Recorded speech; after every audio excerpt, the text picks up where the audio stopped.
Bienvenue dans Chien Réactif, un autre regard. Moi, c'est Vanessa Fontaine, j'accompagne les chiens sensibles, intenses et leurs humains depuis plus de 10 ans. Ici, on parle de tout ce qu'on vit quand on partage sa vie avec un chien réactif, et de comment retrouver un peu plus de sérénité, de compréhension et de confiance au quotidien. Hello, bienvenue dans ce nouvel épisode où on va parler de ce que je considère comme une des plus grosses erreurs de perception chez beaucoup d'humains qui font pourtant de leur mieux avec leurs chiens, et peut-être que c'est ton cas, c'est de remettre toute la faute ou de vouloir mettre le focus sur l'éducation et rien que l'éducation. La plupart du temps, on a des gens qui cherchent des solutions à leurs problèmes, qui lisent, qui testent tout plein de techniques, qui font appel à des professionnels et qui finissent quand même épuisés avec l'impression de pas trouver la solution alors qu'ils ont écumé 1 milliard d'idées et de choses mises en place. Et souvent, je me rends compte qu'ils sont bloqués non pas parce qu'ils font mal, ou en tout cas pas toujours, mais parce qu'ils cherchent à résoudre leurs problèmes en regardant au mauvais endroit. Et le mauvais endroit, c'est de faire un focus uniquement sur le comportement ou la situation qui te dérange à toi. En te disant que si on gère, par exemple, les autres chiens, les vélos ou les enfants, bref, le truc sur lequel il a un comportement particulièrement dérangeant, eh bien le reste suivra. Qu'avec un peu d'éducation, quelques techniques d'entraînement et 2-3 exercices de désensibilisation, ça ira mieux.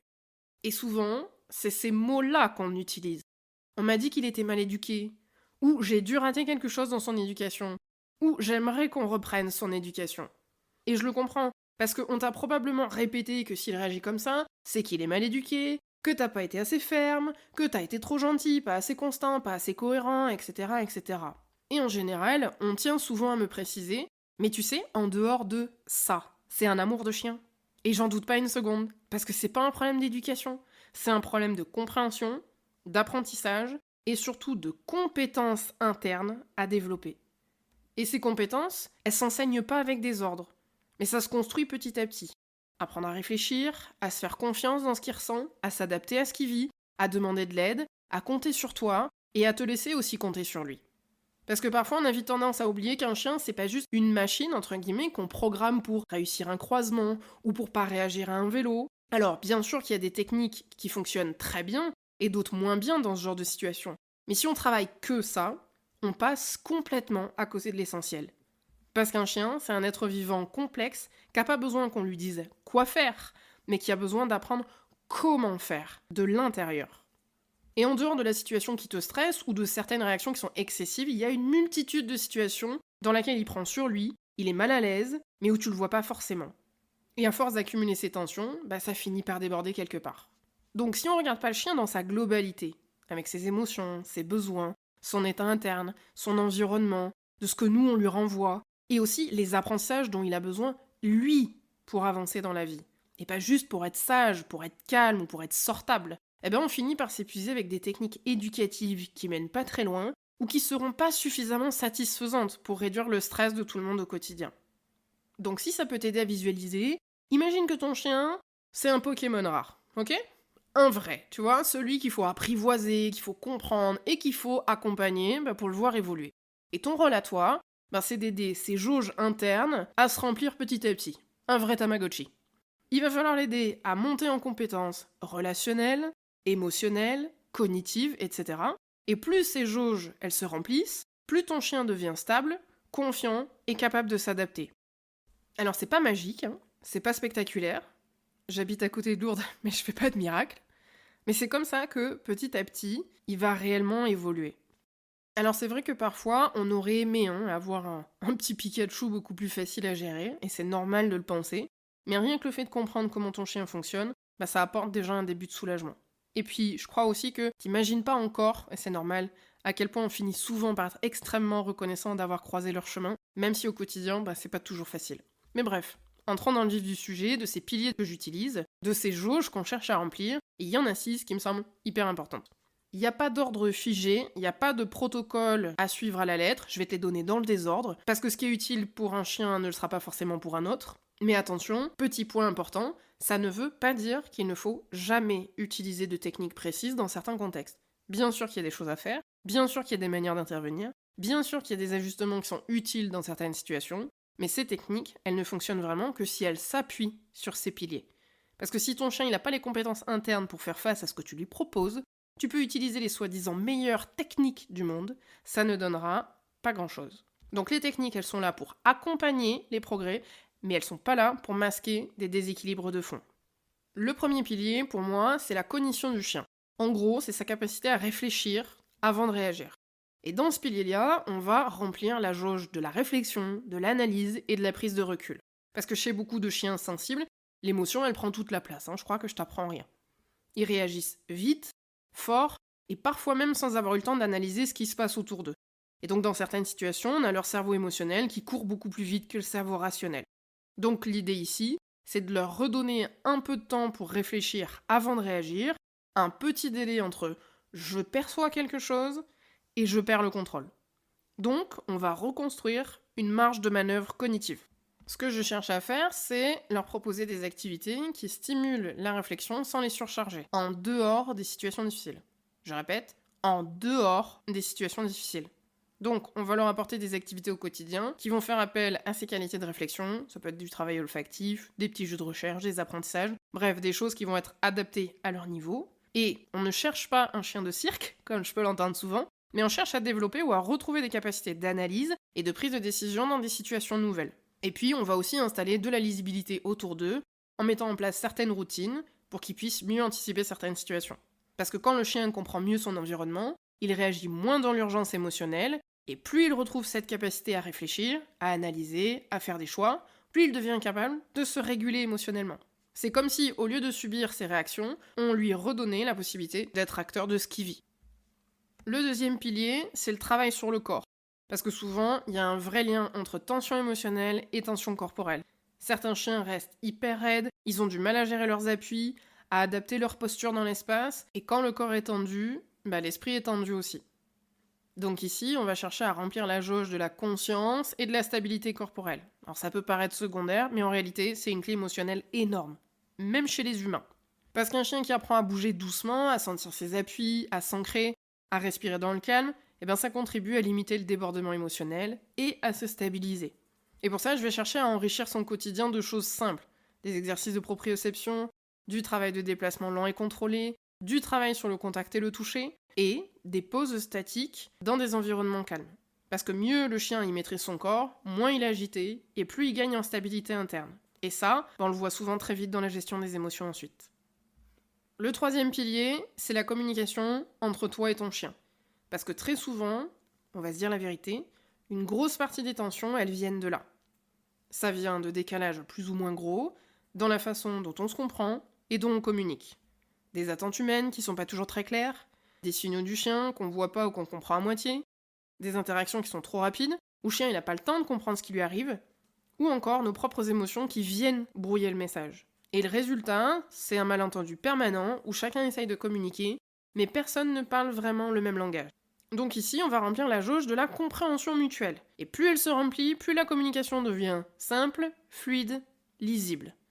Déjà, en apprenant à observer ton chien au quotidien, à repérer ces petits signaux plus ou moins discrets dont on a parlé dans l'épisode sur les signaux faibles. Parce que ton chien, il te parle, mais si tu sais pas traduire ce qu'il te dit, ça va être compliqué. Ensuite, on va apprendre à ajuster ta propre posture, ton rythme, la façon dont tu lui parles, ton positionnement dans certaines situations. C'est-à-dire, par exemple, ralentir quand c'est nécessaire, laisser des silences, laisser à ton chien le temps de traiter certaines informations. Et puis, savoir comment lui parler et quoi lui dire pour petit à petit obtenir de la coopération et de la confiance mutuelle. Moins il y a de quiproquos émotionnels entre vous, plus la relation s'apaise naturellement. Et puis, le quatrième pilier, c'est le pilier des compétences sociales de manière générale. Parce que ton chien, il peut très bien avoir appris à avoir une communication hyper fluide avec toi, être connecté, présent, à l'écoute, et être complètement paumé socialement avec les autres. Parce que ton chien, il communique pas du tout de la même manière avec toi, qui est un individu pour lui sécurisant et familier, avec les autres membres de la famille, les humains inconnus, avec les enfants, les chiens inconnus, les chiens réactifs, les chiens non réactifs, les chiens harceleurs, les humains intrusifs, les gens qui parlent fort ou qui vont trop vite, etc., etc. T'avais beaucoup de différences. Et les compétences sociales, c'est un ensemble d'apprentissages que le chien construit au fil de la vie, et qui, chez un chien sensible particulièrement, demande souvent un accompagnement un petit peu plus fin. Parce que parfois, cette jauge sociale, elle n'a pas été suffisamment remplie, et parfois, elle a simplement été vidée à force de mauvaises expériences. Et dans ce pilier, on va chercher à remplir une jauge de tolérance à minima, voire de lien social. Donc ça va être choisir les bonnes rencontres, qui sont vraiment adaptées à lui, éviter celles qui le dépassent complètement, lui proposer des interactions qui sont plus lentes, qui sont lisibles, où il peut comprendre ce qui se passe, lui apprendre qu'il a le droit de choisir la bonne distance, et de pas y aller s'il veut pas y aller, l'aider à comprendre quand avancer vers et quand s'écarter ou s'éloigner si besoin, bref, créer des contextes sociaux suffisamment sûrs pour qu'il réussisse. Parce que beaucoup de comportements dits réactifs sont en réalité des malentendus sociaux, des demandes polies qui ont été ignorées, des limites qui n'ont pas été respectées, des signaux complètement invisibles pour les humains. Et plus son monde social devient lisible, prévisible et sécurisant, plus sa jauge se remplit. Et plus il est capable de circuler dans la vie sans débordement, sans panique et sans explosion. Le 5e pilier, c'est la perception de l'environnement. Parce qu'un chien sensible, il vit pas juste dans son environnement, il le ressent. Et en général, c'est à 200%. Pareil, je crois que je t'apprends rien. Et c'est fou comme tu peux voir 2 chiens qui vivent la même situation de façon complètement différente, simplement parce qu'il y en a un qui se sent en sécurité et l'autre pas du tout. C'est la même chose pour les humains. Et donc on va remplir la jauge de sécurité interne. Chez certains chiens, elle se remplit vite, et chez d'autres, elle se vide dès qu'il y a du bruit, du mouvement ou un imprévu. Et avant d'espérer qu'un chien se sente en sécurité dehors, il faut déjà qu'il se sente en sécurité chez lui. Parce que si ton chien, il peut pas vraiment se poser à la maison, s'il est en hyper-vigilance dans son salon, s'il n'a pas de zone de repos où il peut déconnecter, ou s'il vit dans un cadre bruyant et imprévisible pour lui, sa jauge, elle est déjà à moitié vide, voire complètement vide, avant même d'avoir franchi la porte de la maison. Donc la première étape, c'est de stabiliser son environnement intérieur, c'est-à-dire de mettre en place des routines simples et rassurantes, de créer des espaces calmes où il peut vraiment se reposer, de limiter les surstimulations inutiles, les bruits, les mouvements, les interactions qui sont constantes, et de rendre, parfois, les départs et les retours des humains le plus cohérents et le plus prévisible possible. Un chien qui vit dans un cadre stable, prévisible et lisible, je me répète, mais récupère mieux, se détend plus vite, et apprend à avoir confiance dans son environnement. Et une fois que cette base est posée, on peut commencer à travailler sa perception du monde extérieur. Parce que beaucoup sont en hypervigilance permanente dehors, chaque mouvement, chaque bruit, chaque changement est traité ou peut être traité comme un potentiel danger, ou une excitation difficile à réguler. Alors, notre boulot, ça va être de l'aider à filtrer, à faire le tri entre ce qui mérite une réaction et ce qui peut être laissé de côté. Concrètement, je vais chercher à proposer des balades et des environnements où le chien peut vraiment explorer sans saturer, installer des pauses régulières pour souffler et éviter trop d'accumulation de tension, et travailler des expositions progressives, je répète, progressives, dans des contextes qu'il peut gérer. Et petit à petit, ton chien il apprend à mieux lire ce qui l'entoure et à se dire ok, finalement tout n'est pas une alerte et il n'y a pas besoin de réagir à tout. Et le dernier pilier, c'est celui qu'on oublie le plus souvent, alors qu'il fait une énorme différence, le bien-être interne. Alors je l'appelle la jauge du bien-être, parce que tout ce que ton chien vit au quotidien remplit ou vide cette jauge. Et quand elle est basse, tout devient plus difficile. La promenade, les rencontres, la gestion des émotions, les apprentissages. Et cette jauge, elle se remplit avec des choses simples, mais fondamentales. Le sommeil, le vrai, pas juste se poser, pas somnoler entre deux trucs qui passent, mais du sommeil profond, réparateur. Parce qu'un chien sensible qui dort pas assez, il récupère moins bien, il devient plus réactif, plus irrité, et il accumule beaucoup plus vite le stress. Ensuite, l'alimentation. Parce qu'un chien tendu, il digère pas comme un chien serein. Donc une alimentation qui est mal adaptée, ça peut créer de l'inconfort, de l'inflammation, des variations d'énergie, et tout ça, ça impacte directement sa stabilité émotionnelle. Et puis la mastication. Parce que la mastication, c'est un moyen de décharge émotionnelle et d'autorégulation naturelle. C'est un apaisant puissant. Mais surtout, c'est un besoin instinctif hyper important, parce que c'est un besoin biologique, pas un petit plus qu'on lui donne de temps en temps. Et un chien qui mâche jamais, ou pas assez souvent suivant son besoin, il a souvent trop de tension interne, et il faut bien le libérer autrement. Et donc ça va se finir en aboiement, en excitation, en réactivité, etc., etc. Et puis on a aussi la gestion de l'énergie au quotidien. Alors ici on parle d'équilibre entre les activités et la récupération. La qualité d'activité plutôt que la quantité. Et donc de proposer des activités qui apaisent et d'éviter les activités qui montent trop vite en pression ou qui maintiennent la surstimulation. Parce qu'un chien qui ne fait que monter en excitation, il n'a plus du tout l'espace interne pour redescendre. Et à l'inverse, on a aussi ceux qui n'ont absolument rien de tout ça, des chiens qui s'ennuient profondément et qui finissent par se créer eux-mêmes des occupations. Et autant te dire que ce sont rarement les meilleurs pour sa stabilité. Donc chez les chiens sensibles, cette espèce de creux, ce vide, cet ennui, eh ben il va vite se transformer en agitation, en aboiement, en réactivité, en hypervigilance, en comportement compulsif, en TOC, etc., etc. Donc un chien dont les besoins biologiques ne sont pas nourris, c'est plus compliqué de se réguler. C'est simple, mais c'est souvent ça qui soutient tout le reste, en fait. Alors oui, je sais, dit comme ça, tout ce qu'on vient de voir, là, ça peut sembler énorme. Parce qu'on a vraiment fait le tour de la question. On a parlé de cognition, de proprioception, de communication, d'environnement, d'hygiène de vie, et on peut très vite se dire « Wow, mais je crois que je m'en sortirai jamais avec tout ça ».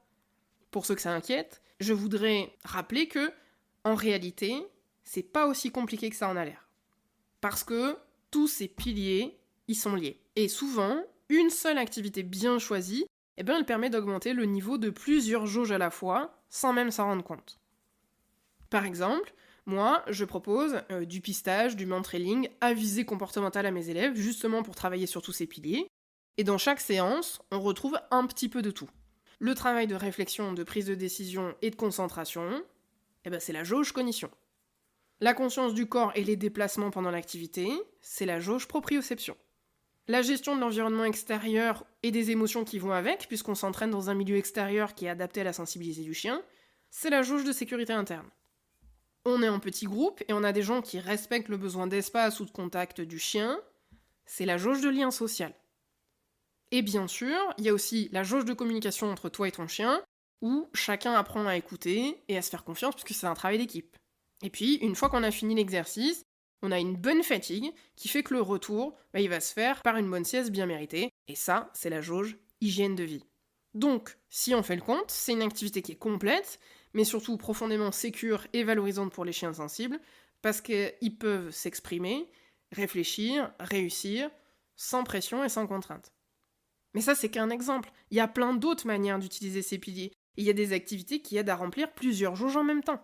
Parce que c'est ça l'idée d'une approche globale. C'est pas ajouter des couches de travail. C'est choisir des expériences qui sont cohérentes, qui sont apaisantes et qui nourrissent plusieurs besoins à la fois.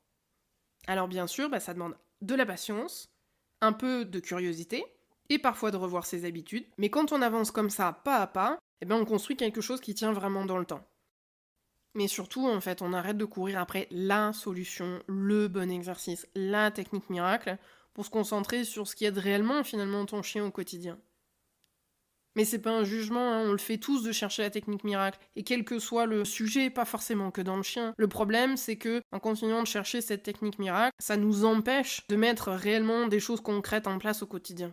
Ton chien, il n'a pas besoin qu'on le corrige, il a besoin qu'on le comprenne, qu'on l'aide à évoluer avec ce qu'il est, dans toutes ses dimensions, finalement. Et quand on travaille dans ce sens-là, pour moi, on ouvre la place à des progrès qui sont plus stables et aussi à une relation beaucoup plus sereine. En tout cas, moi, c'est comme ça que j'accompagne les chiens sensibles, en tenant compte de leurs facettes, de tout ce qu'ils portent et de tout ce qu'ils vivent. Donc j'espère que cet épisode t'aura permis de voir un petit peu plus clair, ou au moins de te rappeler que tu n'as pas besoin d'en faire toujours plus pour aider ton chien, et que parfois, simplement en changeant notre regard, en cherchant plus de sens finalement que de performance, on peut vraiment commencer à apaiser les choses. Et d'ailleurs, si tu habites dans les Hautes-Pyrénées ou du côté de Lourdes justement, je prépare un moment d'échange gratuit le 24 janvier au magasin Zoomalia à Lourdes, autour du thème du chien sensible, réactif et de ses émotions. Ce sera un petit temps de discussion sans chien, pour comprendre, pour poser des questions, se sentir un peu soutenu et un petit peu moins seul avec tout ça. Et comme j'aimerais que ce soit vraiment utile, ton avis m'aiderait beaucoup à choisir le format qui te semblerait le plus juste. Donc tu peux me dire en commentaire ou via le petit sondage qui est sur l'article ce que tu en penses. Et même si t'es plus loin, j'aimerais bien avoir ton avis sur ce que tu aurais aimé avoir près de chez toi. Et si ça fonctionne bien, j'en ferai peut-être un événement en ligne pour qu'on puisse en discuter ensemble. Merci d'avoir écouté cet épisode. Et surtout n'oublie pas que tu n'as pas besoin d'être parfait ou parfaite. Lui, il a simplement besoin d'être compris.